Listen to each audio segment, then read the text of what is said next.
All right, let's crack the code. In the next few minutes, I'm going to show you the single most important secret in commercial real estate, how to value a property like a seasoned pro. We're going to forget about gut feelings and pretty landscaping. This is all about simple math. You know when you drive past a huge apartment building or a big office tower and you just kind of wonder, who owns that? And are they making a fortune? Well, you're not alone. It can feel like this secret club, but really it's just a system we're about to break down piece by piece. And here's the promise. By the end of this explainer, you'll have the exact framework you need to look at any commercial property and know what you're seeing.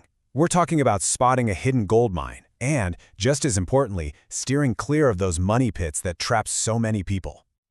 Okay, first things first. We have to understand that this is a totally different game with a different set of rules. It's not about how a place feels, it's all about the cash it produces.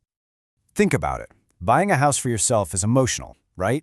You imagine your family there, holidays, all of it. Commercial real estate, it's the exact opposite. It is a cold, hard numbers game. Emotion gets checked at the door. Here, logic and math are king. And if you only remember one thing, let it be this. This is the absolute golden rule. A property's value is tied directly to the income it makes. That's it. Forget what the house down the street sold for. The only thing that truly matters is how much cash it's putting in the bank.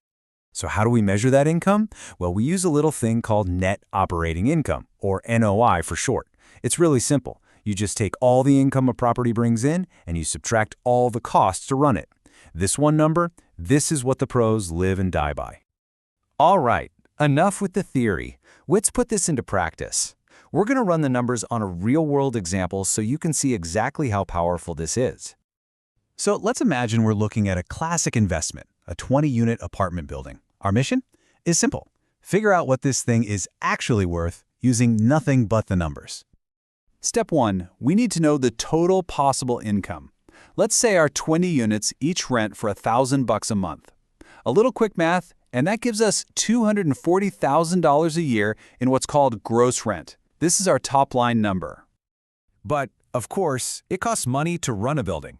You've got property taxes, insurance, maintenance, management fees, the whole shebang. A really good rule of thumb for a first look is to estimate expenses at about 40% of the income. So in our case, we're going to subtract $96,000. And after all that, we're left with our magic number, a net operating income of $144,000.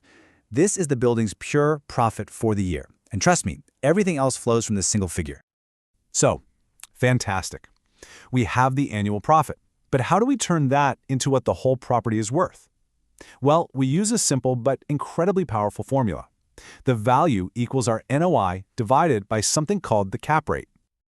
So what on earth is a cap rate?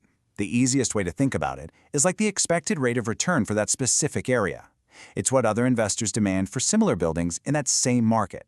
So if other buildings are selling at a 6% cap rate, that's the number we'll use. So let's plug it in. We take our $144,000 NOI, divide it by 0.06, and boom, the value of this property is $2.4 million. Just like that, you know the number. If the seller's asking for $3 million, you know they're overpriced. If you can get it for 2.2, you might have just found a great deal. But hang on, we're not done yet.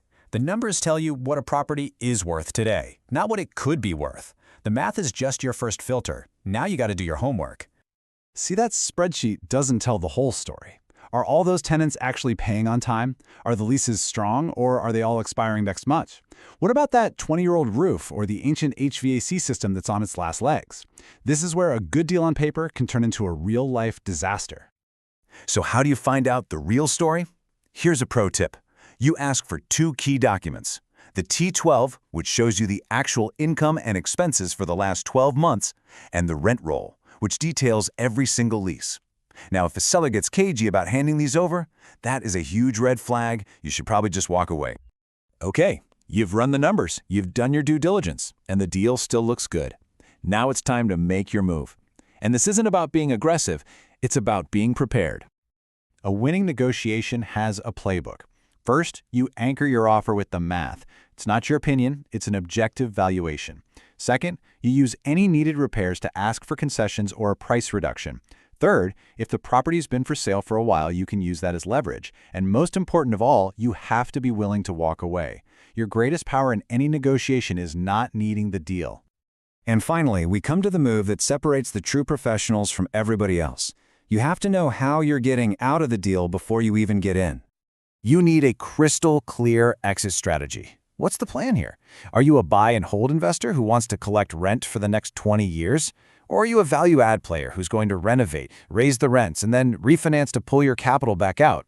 Or maybe it's just a quick flip for a nice chunk of profit.